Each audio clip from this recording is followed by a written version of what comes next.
حسین بن علی یعنی امام حسین رضی اللہ تعالی عنہما سے یہ حدیث مبارکہ سنی کہ آپ رضی اللہ تعالی عنہ فرماتے ہیں کہ میں نے حضرت صدیق اکبر رضی اللہ تعالی عنہ سے ایک مرتبہ فرمایا یا ابا بکر من خیر الناس بعد رسول اللہ، کہ اے ابو بکر رضی اللہ تعالی عنہ، آپ کے بعد یعنی نبی کریم صلی اللہ تعالی علیہ وسلم کے بعد اس کائنات میں افضل کون ہے، بہتر شخص کون ہے؟ فقال لی ابوکا، حضرت سیدنا صدیق اکبر رضی اللہ تعالیٰ عنہ نے فرمایا اے امام حسین رضی اللہ تعالیٰ عنہ، تمہارے والد نبی کریم صلی اللہ تعالیٰ علیہ وسلم کے بعد سب سے افضل و اعلیٰ ہیں۔ یہ حضرت صدیق اکبر سے جب سوال کیا گیا، یعنی آپ کی عاجزی و انکساری کا عالم یہ کہ آپ نے فرمایا اے امام حسین، وہ آپ کے والد ہیں، وہ حضرت علی المرتضیٰ شیر خدا رضی اللہ تعالیٰ عنہ ہیں، جو تمام لوگوں میں سے نبی کریم صلی اللہ علیہ وسلم کے بعد افضل و اعلیٰ ہیں اور بہترین ہیں۔ فسألت ابی علی، حضرت امام حسین رضی اللہ تعالیٰ عنہ فرماتے ہیں کہ اس کے بعد میں نے اپنے والد حضرت علی المرتضیٰ شیر خدا رضی اللہ تعالیٰ عنہ سے سوال کیا من خیر الناس بعد رسول اللہ صلی اللہ تعالیٰ علیہ وسلم؟ قال ابو بکر، آپ فرماتے میں نے اپنے والد سے سوال کیا حضرت علی المرتضیٰ رضی اللہ تعالیٰ عنہ سے کہ نبی کریم صلی اللہ تعالیٰ علیہ وسلم کے بعد لوگوں میں سے بہترین شخص کون ہے؟ تو حضرت شیر خدا مشکل کشا رضی اللہ تعالیٰ عنہ نے فرمایا وہ حضرت صدیق اکبر ہیں، وہ حضرت صدیق اکبر ہیں۔ امام حسین رضی اللہ تعالیٰ عنہ کیونکہ جانتے تھے، آپ کو پتہ تھا اور یہ بھی آپ کو علم تھا کہ بعد میں کچھ ایسے لوگ آئیں گے جو حضرت صدیق اکبر رضی اللہ تعالیٰ عنہ کی ذات پر مولا علی مشکل کشا رضی اللہ تعالیٰ عنہ کو ترجیح دیں گے، اس لیے آپ نے ان سے بھی سوال کیا، ان سے بھی سوال کیا اور یہ بھی بتایا کہ صدیق اکبر رضی اللہ تعالیٰ عنہ کی عاجزی ان کی ساری کیسی ہے، اور حضرت علی المرتضیٰ رضی اللہ تعالیٰ عنہ کی بھی عاجزی ان کی ساری کیسی ہے کہ انہوں نے فرمایا کہ حضرت صدیق اکبر نبی کریم صلی اللہ تعالیٰ علیہ وسلم کے بعد تمام لوگوں میں سے افضل ہیں۔ اور اس حدیث مبارکہ کے اندر جو راوی احادیث ہیں وہ سارے اہل بیت ہیں۔ اس حدیث کی مزے کی بات یہ ہے کہ امام زید وہ اپنے والد حضرت علی بن حسین سے روایت فرماتے ہیں، اور وہ اپنے والد حضرت علی بن حسین یعنی امام زین العابدین سے روایت فرماتے ہیں۔ امام زین العابدین رضی اللہ تعالیٰ عنہ اپنے والد حضرت امام حسین سے روایت فرماتے ہیں کہ امام حسین رضی اللہ تعالیٰ عنہ نے خود سوال کیا، تو پتہ یہ چلا اس حدیث مبارکہ سے کہ حضرت علی المرتضیٰ شیر خدا رضی اللہ تعالیٰ عنہ کی بارگاہ میں آپ کے نزدیک نبی کریم صلی اللہ تعالیٰ علیہ وسلم کے بعد تمام لوگوں میں سے افضل و اعلیٰ وہ سیدنا صدیق اکبر کی ذات ہے۔ یہ مولا علی مشکل کشا رضی اللہ تعالیٰ عنہ نے فرمایا۔ اور حضرت ابو صالح غفاری رضی اللہ تعالیٰ عنہ فرماتے ہیں انا عمر بن الخطاب کانا یتعاہد عجوزا کبیرہ امیاء فی بعض حواشی المدینہ من اللیل فیستسقی لها ویقوم بامرها۔ حضرت ابو صالح غفاری فرماتے ہیں کہ حضرت عمر بن خطاب رضی اللہ تعالی عنہ آپ ایک مدینہ پاک کے اطراف میں، مدینہ پاک کے نزدیک ایک بڑھیا رہتی تھی جو کہ نابینا بھی تھی اور کافی طویل العمر بھی تھی، ان کی خدمت کا ذمہ اپنے پر لیا۔ یہ حضرت سیدنا صدیق اکبر رضی اللہ تعالیٰ عنہ کے زمانہ اقدس کی بات ہے کہ آپ اس وقت خلیفہ تھے۔ حضرت سیدنا صدیق اکبر اس وقت خلیفہ تھے۔ حضرت عمر بن خطاب نے اپنے آپ کو مقرر کیا کہ اس نابینا بڑھیا کی میں خدمت کروں گا، اور خدمت کیا کہ اس کا پانی وغیرہ بھر کر باقی جو دیگر اس کے معاملات ہیں وہ جا کر پورے کروں گا۔ حتیٰ کہ آپ فرماتے ہیں وقانا اذا جاءها وجد غیر قد سبق الیہا، آپ فرماتے ہیں کہ میں جب بھی گیا تو مجھ سے پہلے کوئی ان کی خدمت کر کے چلا گیا ہوتا، پانی بھی وہاں بھرا ہوا ہوتا، دیگر معاملات بھی اس کے ہو چکے ہوتے۔ میں نے بڑی کوشش کی کہ میں پہلے جاؤں، میں پہلے جا کر پانی وغیرہ بھروں اور خدمت کروں، لیکن جب بھی میں گیا مجھ سے پہلے کوئی آ چکا ہوتا تھا پہلے۔ حضرت عمر بن خطاب رضی اللہ تعالی عنہ فرماتے ہیں فَجَاءَهَا غَيْرَ مَرَّةٍ فَلَا يَسْبِقُ إِلَيْهَا، میں نے کئی مرتبہ کوشش کی لیکن میں خدمت نہ کر سکا، مجھ سے پہلے کوئی شخص پہنچ جاتا تھا اور خدمت کر کے جا چکا ہوتا تھا۔ فرماتے ہیں فَرَاصَدَهُ عمر، حضرت عمر رضی اللہ تعالیٰ عنہ ایک دن طاق میں بیٹھ گئے کہ دیکھوں ہے کون یہ شخص کہ جو مجھ سے بھی پہلے آ کر اس مائی کی، اس بڑھیا کی، نابینا بڑھیا کی خدمت کر کے چلا جاتا ہے۔ تو حضرت عمر بن خطاب رضی اللہ تعالیٰ عنہ طاق میں بیٹھ گئے چھپ کر، تو دیکھا کہ فائزہ ہوا ابی بکر، کہ وہ حضرت صدیق اکبر رضی اللہ تعالیٰ عنہ کی ذات ہے۔ جب آپ آئے، آپ نے خدمت کی، پانی وغیرہ ان کا بھرا اور دیگر جو کام کاج تھے بڑھیا کے وہ سارے کیے، اس کے بعد آپ واپس چلے گئے۔ حضرت عمر بن خطاب دیکھتے رہے، فرماتے ہیں کہ الذی یاتیھا وہو خلیفہ، کہ اس وقت حضرت سیدنا صدیق اکبر خلیفہ تھے اور اس بڑھیا کی خدمت کرنے کے لیے وقت کا خلیفہ آ رہا تھا۔ حضرت عمر بن خطاب فرماتے میں نے کئی مرتبہ کوشش کی کہ مجھے موقع ملے، مجھے موقع نہیں ملتا تھا۔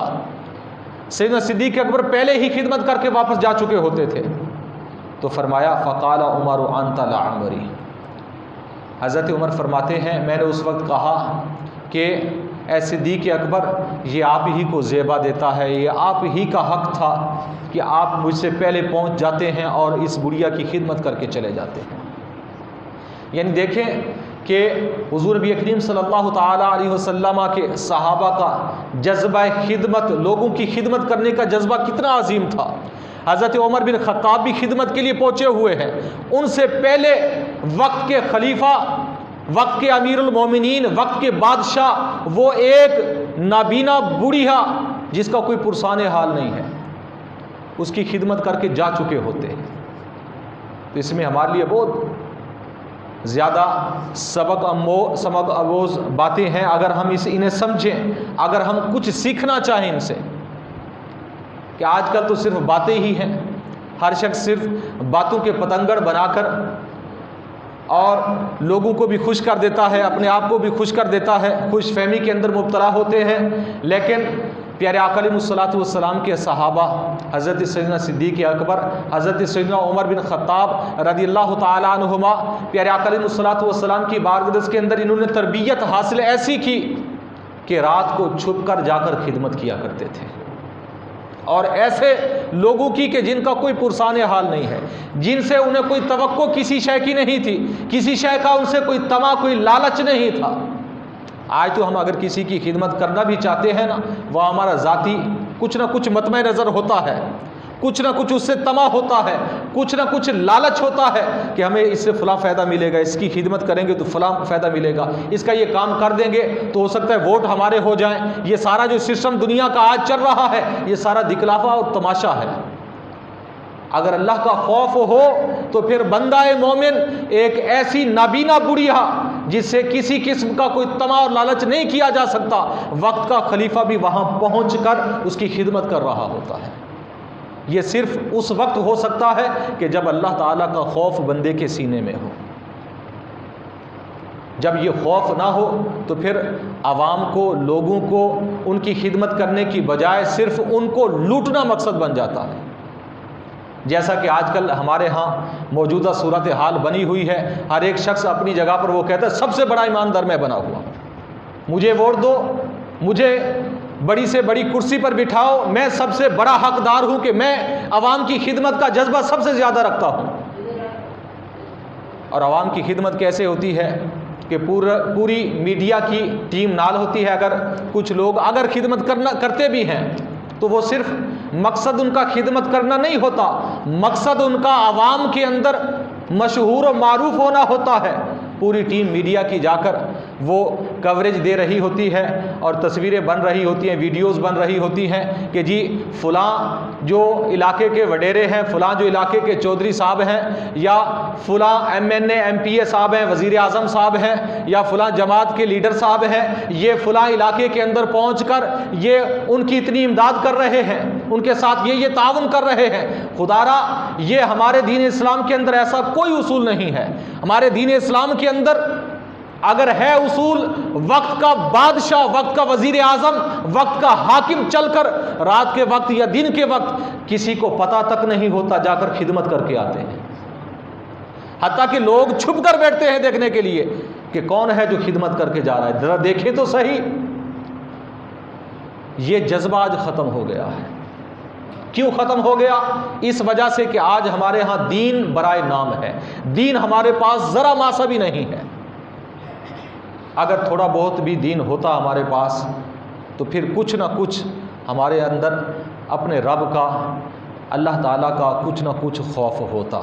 اگر اللہ کا خوف ہوتا، اللہ کا خوف لوگوں کی، انسانیت کی، بندوں کی خدمت کرنے کا جذبہ عطا فرماتا ہے. اگر اللہ کا خوف نہ ہو تو پھر جذبہ یہ ختم ہو جاتا ہے. بہرحال یہ حضرت سیدنا صدیق اکبر رضی اللہ تعالی عنہ کی مبارک شان ہے جو اللہ تعالیٰ نے آپ کو عطا فرمائی کہ آپ رات کے اندھیرے میں جا کر خدمت کر رہے ہیں بڑھیا کی. حضرت عمر بن خطاب فرماتے ہیں میں نے بڑی کوشش کی کہ میں پہلے پہنچوں، لیکن مجھ سے بھی وہ پہلے پہنچ کر خدمت کر کے جا چکے ہوتے تھے.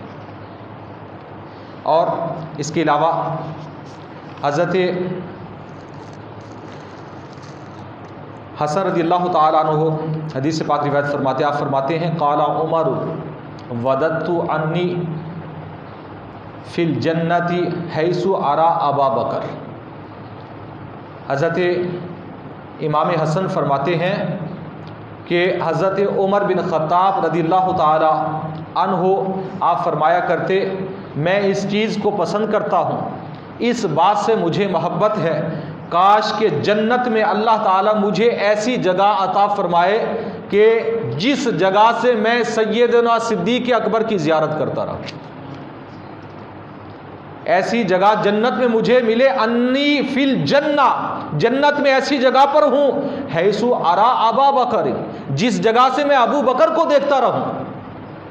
ایسی جگہ اللہ مجھے جنت میں عطا فرمائے. میں اس چیز کو پسند کرتا ہوں. یعنی حضرت عمر بن خطاب فرما رہے ہیں حضرت سیدنا صدیق اکبر رضی اللہ تعالی عنہ کا مقام و مرتبہ اتنا عظیم ہے کہ جنت میں میں یہ خواہش کر رہا ہوں کہ اللہ تعالیٰ مجھے ایسی جگہ عطا فرمائے جہاں سے مجھے صدیق اکبر کی زیارت ہوتی رہے. اور دوسری روایت کے اندر حضرت عمر بن خطاب رضی اللہ تعالی عنہما آپ فرماتے ہیں حضرت دبہ بن موصل العنزی آپ سے یہ روایت ہے، آپ فرماتے ہیں قلت لعمر بن الخطاب انت خیر من ابی بکر. آپ فرماتے ہیں کہ میں نے یہ سوال کیا حضرت عمر بن خطاب سے کہ آپ کیا سیدنا صدیق اکبر سے بہتر ہیں، آپ صدیق اکبر سے افضل ہیں؟ وقال، تو آپ نے فرمایا واللہ لیلۃ من ابی بکر و یوم خیر من عمر عمر. حضرت عمر بن خطاب نے فرمایا اے شخص تو کیا کہہ رہا ہے، مجھے اللہ کی قسم ہے، واللہ اللہ کی قسم ہے، مجھے ایک صدیق اکبر کی ایک رات اور صدیق اکبر کا ایک دن، ایک رات اور ایک دن، یہ عمر کی ساری زندگی اور سارے خاندان سے افضل و اعلیٰ ہے. تم ان کی ساری زندگی کی بات کر رہے ہو. حضرت عمر بن خطاب کا عقیدہ دیکھیں، کیا فرما رہے ہیں؟ صدیق اکبر کی ایک رات اور ایک دن حضرت عمر کی زندگی سے بھی زیادہ افضل ہے، زیادہ اعلیٰ ہے. اور فرمایا حل لکا ان احدثک بلیلتہ و یومی. تو آپ نے فرمایا حضرت عمر بن خطاب نے حضرت دبہ بن محسن سے کہ کیا تم اس چیز سے کو پسند کرتے ہو، کیا کہتے ہو کہ میں تمہیں وہ ایک رات اور ایک دن کے بارے میں بیان کروں؟ وہ ایک رات کون سی ہے، وہ ایک دن کون سا ہے؟ تو آپ فرماتے ہیں قلت نعم، میں نے کہا ہاں مجھے یہ بات بتائیں یا امیر المومنین، اے ایمان والوں کے امیر، مجھے یہ بتائیں کہ آپ کی ایک رات اور ایک دن وہ کون سا ہے جس کی اتنی زیادہ فضیلت ہے؟ تو حضرت عمر بن خطاب رضی اللہ تعالیٰ عنہ نے بتایا، قال اما لیلتہ فلما خرج رسول اللہ صلی اللہ علیہ وسلم حاربا من اہل مکہ خرج لیلا فتابعہ ابو بکر فجعل یمشی مرۃ امامہ ومرۃ خلفہ ومرۃ عن یمینی ومرۃ عن یساری۔ فرماتے ہیں کہ نبی کریم صلی اللہ تعالیٰ علیہ وسلم جب اہل مکہ نے آپ کو تنگ کیا اور آپ ہجرت کے ارادے سے نکلے، حضرت سیدنا صدیق اکبر آپ کے ساتھ تھے۔ نبی کریم صلی اللہ تعالیٰ علیہ وسلم جیسے ہی مکہ شریف سے باہر نکلے، صدیق اکبر ساتھ ہیں، اور صدیق اکبر کا اس وقت عالم کیا ہے کہ صدیق اکبر کبھی حضور کے آگے آ جاتے ہیں، کبھی پیچھے سے آ جاتے ہیں، کبھی سیدھی جانب آ جاتے ہیں، کبھی دوڑ کر الٹی جانب آ جاتے ہیں۔ حضرت عمر بن خطاب فرما رہے ہیں نبی کریم صلی اللہ علیہ وسلم کے ساتھ ان کا مقام مرتبہ یہ تھا کہ نبی کریم صلی اللہ تعالیٰ علیہ وسلم کے ساتھ ایسے چل رہے تھے کہ یمشی مرتن امامہ و مرتن خلفہ و مرتن عن یمینی و مرتن عن شمالی، کبھی آگے ہو جاتے، کبھی پیچھے ہو جاتے، کبھی سیدھی جانب، کبھی الٹی جانب۔ نبی کریم صلی اللہ تعالیٰ علیہ وسلم نے جب دیکھا، فقال رسول اللہ صلی اللہ علیہ وسلم ما ھذا یا ابا بکر، آپ علیہ الصلوۃ والسلام نے فرمایا ابو بکر یہ کیا ہے، ایسا کیوں کر رہے ہو؟ کبھی آگے، کبھی پیچھے، کبھی دائیں، کبھی بائیں۔ ما عرف ھذا من فعلک، نبی کریم صلی اللہ علیہ وسلم نے فرمایا میں تمہارے اس فعل کو، اس کام کو سمجھ نہیں رہا، کس وجہ سے کر رہے ہو؟ فقال یا رسول اللہ صلی اللہ علیہ وسلم، عرض کی سیدنا صدیق اکبر رضی اللہ تعالیٰ عنہ نے، اے اللہ کے پیارے نبی، اللہ کے پیارے رسول، اذکرک الرصد فاکون امامک، مجھے یہ یاد آتا ہے، خوف ہوتا ہے کہ آپ کے سامنے کوئی آپ کو چھپ کر دیکھ نہ رہا ہو کہ آپ پر حملہ کر دے۔ مجھے جب یہ خیال آتا ہے تو میں آگے آ جاتا ہوں کہ اگر کوئی حملہ کرے تو سب سے پہلے مجھ پر حملہ ہو۔ اور فرمایا کہ پھر مجھے خیال آتا کوئی پیچھے سے وار نہ کر دے، کوئی پیچھے سے وار نہ کر دے۔ عرض کی یا رسول اللہ صلی اللہ علیہ وسلم، تو اس لیے میں پیچھے آ جاتا ہوں کہ اگر کوئی حملہ کرنا چاہے تو پہلے مجھ پر حملہ ہو، اور میں سیدھی جانب اس لیے آ جاتا ہوں کہ کبھی دیکھتا ہوں کہ کہیں کوئی سیدھی جانب سے آپ پر وار نہ کر دے،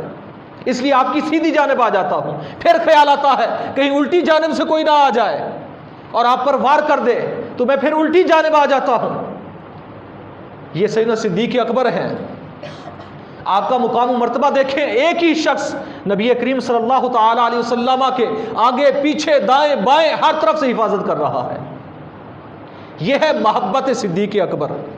میرے آقا علیہ الصلوۃ والسلام نے ایسے نہیں فرما دیا کہ میں صدیق اکبر دنیا کے اندر، یہ بخاری کی روایت ہے، دنیا کے اندر میں نے تمام لوگوں کے احسانات کا، نیکیوں کا بدلہ دے دیا ہے، لیکن سوائے صدیق اکبر کے ان کے احسان، ان کی نیکیوں کا بدلہ قیامت کے میدان میں اللہ دے گا۔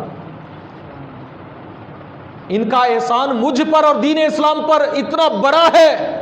پیارے آقا علیہ الصلوۃ والسلام نے فرمایا کہ ان کے احسان کا بدلہ ہم دنیا میں نہیں چکا سکتے، قیامت کے میدان میں ملے گا۔ آج کچھ لوگ سیدنا صدیق اکبر پر بھونکے، انہیں ذرا ہوش و حواس کے ناخن لینے چاہیے کہ صدیق اکبر کی ذات وہ ذات ہیں، اکیلے ہیں، لیکن دیکھیں کس انداز سے، کس محبت بھرے انداز سے پیارے آقا علیہ الصلوۃ والسلام کی حفاظت کر رہے ہیں۔ حضرت عمر بن خطاب رضی اللہ تعالیٰ عنہ فرماتے ہیں اس انداز میں نبی کریم صلی اللہ تعالیٰ علیہ وسلم کے ساتھ چل رہے تھے اور آپ علیہ الصلوۃ والسلام کی حفاظت فرما رہے تھے۔ فمشى رسول اللہ صلی اللہ علیہ وسلم لیلتہ علی اطراف اصابع حتی حفیت رجلہ، کہ نبی کریم صلی اللہ علیہ وسلم حتیٰ کہ چلتے رہے اس رات کو چل چل کر نبی پاک صلی اللہ علیہ وسلم نے جب کافی سفر کر لیا تو حضرت سیدنا صدیق اکبر رضی اللہ تعالیٰ عنہ نے مبارک پاؤں آپ کے دیکھے۔ اب وقت بھی رات کا ہے، سیدنا صدیق اکبر رضی اللہ تعالیٰ عنہ کی محبت کو دیکھیں، رات کا وقت ہے، اندھیرا ہے۔ سیدنا صدیق اکبر رضی اللہ تعالیٰ عنہ نے دیکھا کہ نبی کریم صلی اللہ علیہ وسلم کے مبارک پاؤں پر ورم آ چکا ہے، پھول چکے ہیں۔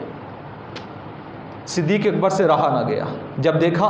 فلما رآہ ابو بکر قد حفیت رجلا، دیکھا کہ نبی کریم صلی اللہ علیہ وسلم کے مبارک پاؤں سوج چکے ہیں، ورم آ چکا ہے، تو کیا کیا حضرت سیدنا صدیق اکبر رضی اللہ تعالیٰ عنہ نے حملہ علی کاہلی، نبی کریم صلی اللہ تعالیٰ علیہ وسلم کو اپنے مبارک کندھوں پر اٹھا لیا، اپنے مبارک کندھوں پر اٹھا لیا۔ محبت کا جذبہ دیکھیں نبی کریم صلی اللہ تعالیٰ علیہ وسلم کی مبارک ذات کو، حالانکہ آپ نبی کریم صلی اللہ علیہ وسلم سے عمر میں زیادہ تھے، عمر میں زیادہ تھے، عمر رسیدہ تھے، لیکن محبت کا عالم یہ ہے، آپ بھی چل رہے تھے نبی کریم صلی اللہ علیہ وسلم کے ساتھ، آپ بھی تو تھکے ہوں گے نا، پاؤں مبارک آپ کے بھی تھک گئے ہوں گے، لیکن قربان جائیں آپ کی محبت پر کہ حضرت سیدنا صدیق اکبر رضی اللہ تعالی عنہ آپ نے اپنے کندھوں پر اٹھایا نبی کریم صلی اللہ علیہ وسلم کو، اور اٹھانے کے بعد حضرت عمر بن خطاب فرماتے ہیں وَجَعَلَ يَشْتَدُّ بِهِ، حتیٰ کہ آپ نے بڑی تکلیف برداشت کر کے نبی کریم صلی اللہ علیہ وسلم کو اٹھایا اور غار ثور تک پہنچایا۔ آج بڑے سے بڑا جوان جو بڑے سے بڑا دلیر ہے، بہت طاقتور ہے، وقت کا پہلوان ہے، آج اگر وہ غار ثور پر اکیلے بھی چڑھ جائے تو بڑا کمال ہے۔ جنہوں نے زیارت کی ہے وہ جانتے ہیں، جنہوں نے زیارت نہیں کی غار ثور کی، اللہ تعالیٰ سیدنا صدیق اکبر کی محبت سے انہیں بھی ہم سب کو پھر غار ثور کی زیارت عطا فرمائے کہ غار ثور ابھی تو سیڑھیاں بھی بنی ہیں، ابھی راستہ بنا ہوا ہے، لیکن پھر بھی وہاں کافی لوگ جاتے ہیں، نیچے سے دیکھ کر آ جاتے ہیں، اوپر جانے کی توفیق نہیں ہوتی، لیکن صدیق اکبر کی محبت کو سلام پیش کرتے ہیں کہ رات کا عالم ہے، مکہ سے پیدل چلے ہیں، نبی کریم صلی اللہ علیہ وسلم کو لے کر گئے اور راستے ہی میں نبی کریم صلی اللہ علیہ وسلم کو اپنے مبارک کندھوں پر اٹھایا اور پھر غار ثور تک لے چکے۔ غار ثور پر جب لے کر گئے، غار کے دروازے کے باہر بٹھا دیا نبی کریم صلی اللہ تعالیٰ علیہ وسلم کو، اور عرض کرنے لگے یا رسول اللہ صلی اللہ علیہ وسلم کہ سب سے پہلے میں اس میں داخل ہوتا ہوں کہ والذی بعثک بالحق لا تدخلوا حتی ادخلا، یا رسول اللہ صلی اللہ علیہ وسلم مجھے اللہ کی قسم ہے آپ پہلے داخل نہ ہوں، جس نے آپ کو حق دے کر مبعوث کیا ہے، پہلے میں داخل ہوتا ہوں اندر، اس لیے کہ اگر کوئی چیز فَإِن كَانَ فِيهِ شَيْءٌ نَازَلَ بِي قَبْلَكَ، آپ سے پہلے وہ مجھ پر وارد ہو، وہ مجھے کاٹے، کہیں آپ کو کوئی نقصان نہ پہنچ جائے، آپ بات تشریف فرما ہوں، میں اندر جاتا ہوں فَدَخَلَ فَلَمْ يَرَ شَيْئًا، تو آپ سب سے پہلے اندر داخل ہوئے غار ثور کے اندر، حضرت سیدنا صدیق اکبر دیکھا کہ اندر کوئی چیز نہیں ہے، اندر کوئی چیز نہیں ہے، آپ باہر تشریف لائے اور نبی کریم صلی اللہ تعالی وسلم کو پھر اٹھا کر فحامل فادخل، اٹھا کر پھر نبی کریم صلی اللہ علیہ وسلم کو اندر غار ثور کے اندر داخل کیا۔ وکان فی الغار خارق فی حیات، غار کے اندر کچھ سوراخ تھے بڑے بڑے، خطرہ تھا، آپ فرماتے ہیں کہ اس کے اندر کچھ سانپ وغیرہ چھپے نہ ہوں، فخشا ابو بکر ان یخرج منہن شیء یؤذی رسول اللہ صلی اللہ علیہ وسلم فالقم قدمہ فجعل یضربنہ ویلعس انہ الحیات، کہ حضرت سیدنا صدیق اکبر نے پھر یہ کیا کہ اس سوراخوں کے اندر اپنی ایڑی دے دی، اپنی ایڑیاں دے کر سوراخ بند کر دیے کہ کوئی چیز نکل کر نبی کریم صلی اللہ تعالی علیہ وسلم کو تکلیف نہ پہنچائے، حتیٰ کہ اس میں سانپ بیٹھا ہوا تھا، اس نے آپ کی ایڑی کو ڈسنا شروع کیا اور بار بار ڈسا، حتیٰ کہ آپ کی مبارک آنکھوں سے آنسو نکل پڑے، اور نبی کریم صلی اللہ علیہ وسلم اس وقت فرما رہے تھے، آپ کی مبارک آنکھوں سے آنسو نکل رہے تھے، نبی کریم صلی اللہ علیہ وسلم فرما رہے تھے یا ابا بکر لا تحزن ان اللہ معنا، اے صدیق اکبر غم نہ کرو، اللہ ہمارے ساتھ ہے، غم نہ کرو، اللہ ہمارے ساتھ ہے۔ یہ نبی کریم صلی اللہ تعالی علیہ وسلم صدیق اکبر کو تسکین دے رہے تھے، فانزل اللہ سکینتہ وطمانینۃ، اللہ تعالیٰ نے اس وقت حضرت سیدنا صدیق اکبر پر سکون اور اطمینان نازل فرما دیا، سکون اور اطمینان کے ساتھ سانپ ڈس رہا ہے۔ خدا کی قسم یہ محبت کے تقاضے ایسے نہیں ہیں، ہم تو یہ صرف سن لیتے ہیں، لیکن اگر ہم کبھی غور و فکر کریں تو یہ بہت بڑی قربانی ہے۔ سانپ بار بار ڈس رہا ہے لیکن ایڑی نہیں ہٹا رہے کہ کہیں نبی کریم صلی اللہ علیہ وسلم کو تکلیف نہ پہنچے، بیٹھے رہے اسی جگہ پر۔ تو حضرت سیدنا عمر بن خطاب رضی اللہ تعالی عنہ آپ نے فرمایا کہ فہذہ لیلۃ، یہ حضرت صدیق اکبر رضی اللہ تعالی عنہ کی وہ ایک رات ہے، ایک رات ہے، ایک رات اور ایک دن. اور دن کون سا ہے وہ آگے عمر بن خطاب نے بتایا، وہ انشاءاللہ اگلے جمعہ پر پڑھیں گے. تو یہاں سے یہ سبق ہمیں ملا کہ حضرت عمر بن خطاب رضی اللہ تعالی عنہ کے نزدیک بھی حضرت صدیق اکبر کی ایک رات، حضرت عمر فرماتے ہیں میری ساری زندگی اور میرے پورے خاندان کی زندگیوں سے افضل و اعلیٰ ہے اور بہتر ہے. ایک رات صرف، اور اس ایک رات کا عالم کیا تھا وہ آپ نے ملاحظہ فرمایا ہے. اگر یہ ہمیں ہمارے دل و دماغ کے اندر بیٹھ جائے کہ نبی کریم صلی اللہ تعالی علیہ وسلم کے ساتھ محبت کس طرح سے کرنی چاہیے. آج ہماری محبت کے اندر صرف اور صرف ریاکاری ہے، صرف اور صرف دکھلاوا ہے. سچی محبت آج ہمارے دلوں کے اندر، ہمارے سینوں کے اندر نہیں ہے. اگر ہم نبی کریم صلی اللہ علیہ وسلم کے سچے غلام بننا چاہتے ہیں تو پھر سیدنا صدیق اکبر رضی اللہ تعالی عنہ کے دروازے سے محبت کی بھیک مانگنی پڑے گی کہ محبت نبی کریم صلی اللہ علیہ وسلم سے کس طرح کی جاتی ہے، یہ سیدنا صدیق اکبر ہی بتا سکتے ہیں. اللہ تعالیٰ کی بارگاہ میں دعا ہے نبی کریم صلی اللہ تعالی علیہ وسلم کے وسیلہ سے ہم سب کو علم دین سیکھنے کی، سمجھنے کی، عمل کی توفیق عطا فرمائے. آمین بجاہ النبی الامین وما علیہ الا